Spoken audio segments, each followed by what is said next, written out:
સુરત શહેરમાં પૂરથી અસરગ્રસ્ત પરિવારને સહાય પહોંચાડવાની કામગીરી તેજ ગતિએ ચાલી રહી હોય તેમ માત્ર 2 દિવસમાં 2500 પરિવારને આશરે 1.5 કરોડ રૂપિયાની સહાય ચૂકવવામાં આવી હોવાનું જાણવા મળ્યું છે।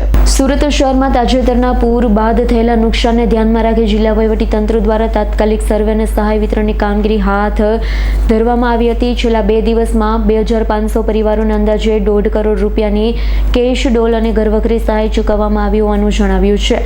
હાલ પણ શહેરના બાકી રહેલા વિસ્તારોમાં સર્વેની કામગીરી ચાલુ છે। સર્વે પૂર્ણ થતાં જ પાત્ર લાભાર્થીઓને સહાય ચૂકવવામાં આવશે। સુરત શહેરના 6 તાલુકાઓમાં કુલ 50 ટીમો સતત મેદાનમાં રહી નુકસાનનો સર્વે કરી રહી હતી।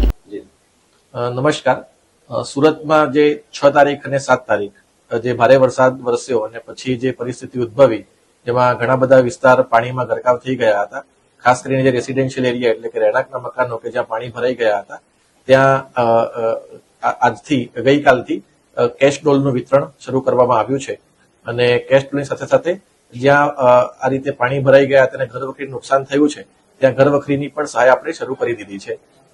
અત્યારે અમે લગભગ અમારા ટોટલ જે 6 તાલુકા શહેર વિસ્તારમાં આવે છે એ 6 તાલુકામાં કુલ 50 જેટલી ટીમ આજે ડિપ્લોય કરવામાં આવી હતી અને આ ટીમ દ્વારા ઘરે ઘરે જઈને સર્વે કરીને તેમને ઘરવખરી અને કેશ ડોલની સહાય ચૂકવવામાં આવી છે। અત્યાર સુધીનો આંકડો જોઈએ તો લગભગ અત્યાર સુધીમાં 2500 જેટલા ફેમિલીને 1.5 કરોડથી પણ વધારેની સહાય કેશની અંદર અત્યારે ચૂકવી દેવામાં આવી છે। હજુ પણ ફિલ્ડમાં ટીમ કાર્યરત છે। જે વિસ્તારમાં હજુ સુધી ટીમ આવી નથી અને જે વિસ્તારમાં નુકસાન થયું છે તેમણે બિલકુલ ચિંતા કરવાની જરૂર નથી। અમારી આ ટીમનો સર્વે અને જે વિતરણ છે એ આગામી દિવસોમાં પણ ચાલુ જ રહેવાનું છે અને જ્યાં સુધી સંપૂર્ણ વિતરણ પૂરું નહીં થઈ જાય ત્યાં સુધી આ ટીમ કામ કરવાની છે। જે વિસ્તાર બાકી રહી ગયો છે એ ચિંતા કરવાની બિલકુલ જરૂર નથી।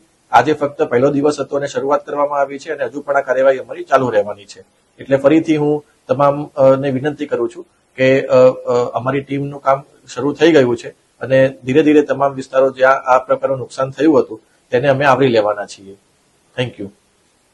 Bureau report S9 news Surat. અમારી તમામ માહિતીથી અપડેટ રહેવા માટે જોડાયેલા રહો S9 ન્યૂઝ સાથે।